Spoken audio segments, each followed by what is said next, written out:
सोनम रघुवंशी इन दिनों अपने पति राजा रघुवंशी की सनसनीखेज हत्या के मामले में पुलिस हिरासत में है। हर रोज इस मामले में नए नए खुलासे भी हो रहे हैं। राजा रघुवंशी मर्डर केस में शनिवार को शिलोंग कोर्ट ने सोनम रघुवंशी और राज को 13 दिन की न्यायिक हिरासत में भेज दिया। राजा रघुवंशी की हत्या के मामले में सोनम और उसका प्रेमी राज ही मुख्य आरोपी हैं। ये मामला सिर्फ एक खूनी साजिश का नहीं है, बल्कि आपराधिक कहानी के पीछे एक और पहलू था जो तेजी से फल फूल रहा था, और वहां था उसकी तेजी से बढ़ती कमाई और आर्थिक महत्वाकांक्षा। कुछ मीडिया रिपोर्ट्स और पुलिस पूछताछ के मुताबिक जो जानकारी सामने आई है वो ये दिखाती है कि कैसे सोनम ने महज कुछ महीनों में लाखों रुपए की कमाई की और अपने सपनों को साकार करने की होड़ में खूनी साजिश तक रच डाली। ये मामला सिर्फ एक खूनी साजिश का नहीं, बल्कि तेजी से बढ़ती आर्थिक महत्वाकांक्षा और उसके बुरे अंजामों का भी है।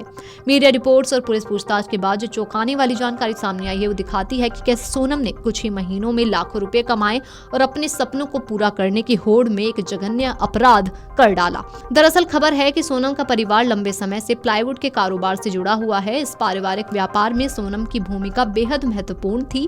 वो कंपनी में एचआर विभाग की प्रमुख के तौर पर काम करती थी। उसकी जिम्मेदारियों में सिर्फ कर्मचारियों की भर्ती और ट्रेनिंग ही नहीं थी, बल्कि वो फैक्ट्री के संचालन और कंपनी के अहम फैसलों में भी सक्रिय रूप से शामिल रहती थी। बताया जा रहा है कि कंपनी में उसका काफी प्रभाव था और वो परिवार के बिजनेस मॉडल की एक बहुत ही महत्वपूर्ण कड़ी बन चुकी थी। कुछ समय बीतने के बाद सोनम की जिंदगी में राज की एंट्री हुई। राज के आने से सोनम की आर्थिक गतिविधियों में मानो एक नया पंख लग गया हो। सोनम से राज 5 साल छोटा है और दोनों एक साथ काम कर रहे थे। यहीं पर दोनों की नजदीकियां बढ़ी और धीरे धीरे ये रिश्ता प्रेम प्रसंग में बदल गया। इसी दौरान दोनों ने मिलकर हवाला कारोबार में भी हाथ आजमाया।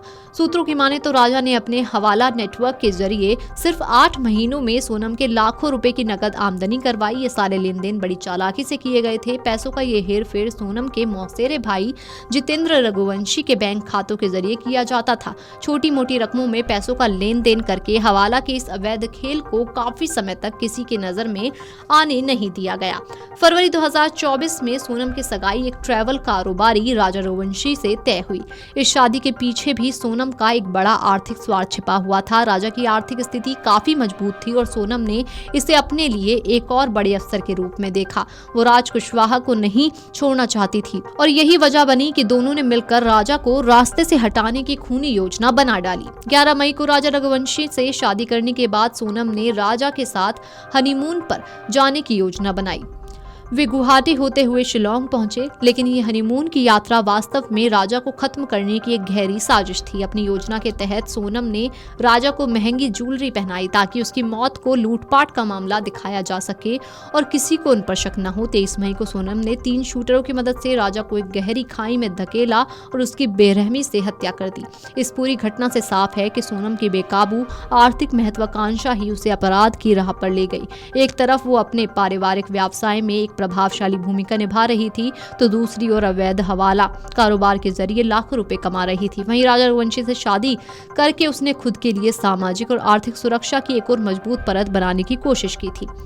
खबर तो यहाँ तक है कि सगाई से लेकर शादी और हनीमून तक के महज 4 महीने में सोनम ने हवाला और बिजनेस से लाखों रुपए कमाए। इस बड़ी कमाई की जो कीमत उसे चुकानी पड़ी वो थी एक पति की हत्या, खुद की गिरफ्तारी और एक बर्बाद हो चुकी जिंदगी। ये मामला केवल एक लव ट्रायंगल और साजिश की कहानी नहीं है, बल्कि ये दिखाता है कि जब लालच और अपराध एक साथ मिल जाते हैं तो कितनी तेजी से एक कामयाब और सामान्य जीवन भी बर्बादी के दलदल में धंस जाता है।